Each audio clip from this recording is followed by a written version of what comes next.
گزرتے تھے، ایسے ان کی بھی معاشرت تھی، ایسے ان کی بھی زندگی تھی. لیکن آج 2-3 پشتوں کے علاوہ کسی کو نام تک نہیں آتا وہ کون ہے. چلے گئے، ایسے ہی زندگی گزار کے چلے گئے. اب ہماری باری ہے، ہم بھی ایسے ہی زندگی گزار رہے ہیں. کوئی پتہ نہیں کسی کو اللہ کا بلاوا آ جائے گا، وہ اس دنیا کو چھوڑ دے گا اور ہمیشہ کے لیے وہ قبر کی زندگی کے اندر رہے گا.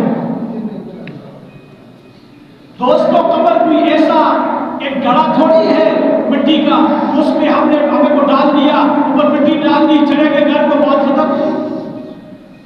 یہاں سے بات شروع ہوتی ہے، ختم نہیں ہوتی.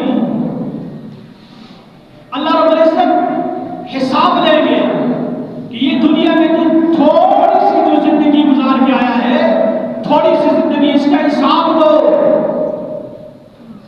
اللہ نے انبیاء علیہ السلام سے حساب لیا ہے، صحابہ کرام نے حساب دیا ہے. یہ قرآن بڑا بڑا ہے، نعوذ باللہ، یہ جھوٹا نہیں ہے. اس کے اندر اللہ رب العزت نے ہر چیز کو کھول کر بتایا ہے کہ تم تھوڑی سی زندگی دنیا میں گزار کے آؤ گے اور اس کا حساب دو گے. دنیا کے اوپر جا کر تم نے کیا کیا؟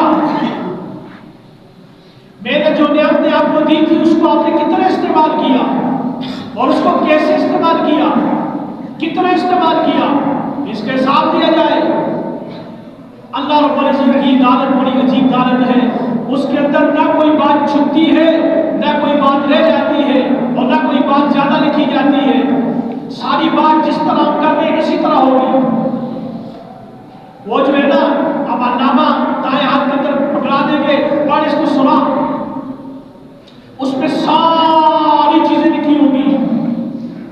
لا یغادر صغیرۃ ولا کبیرۃ الا احصاها ووجدوا ما عملوا حاضرا ولا یظلم ربک احدا. چھوٹی بڑی کوئی بات اس سے چھپی ہی نہیں، اس میں درج ہوگی، اس میں لکھا ہوگا.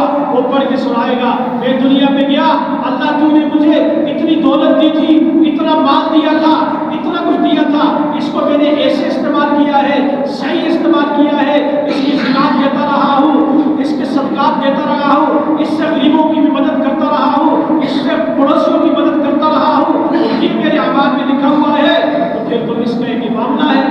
لیکن اگر اس کے برعکس ہوا، اللہ کہیں گے جو دولت دی تھی میں نے دی تھی، تیرے پاس کیا تھا، تو اتنا کمزور ہے، تو بیٹھ جا، میرا حکم نہ ہو تو کچھ نہیں سکتا. تو کیا کمائے گا؟ تیری کیا حیثیت ہے کمانے کی؟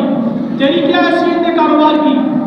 یہ میری طاقت ہے، میں تجھے عطا کرتا ہوں، میں تجھے دیتا ہوں، میرے دیا ہوا مال ہے، تیرا کچھ بھی نہیں ہے.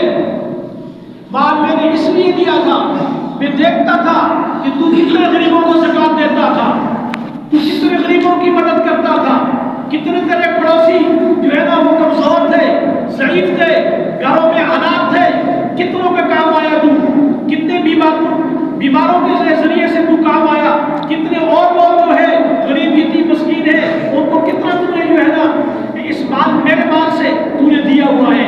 آج یہ مال تجھے جو ہے نا بچائے گا. دوستوں اگر کچھ اعمال ہوئے وہ دیا ہوا پیش کرو گے.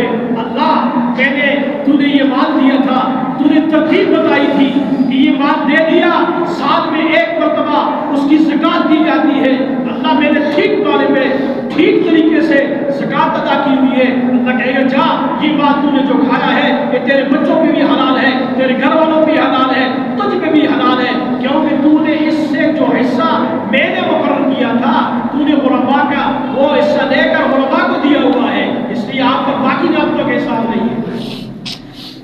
اس رجب کے مہینے میں، شعبان کے مہینے میں یہ حضور علیہ السلام مالداروں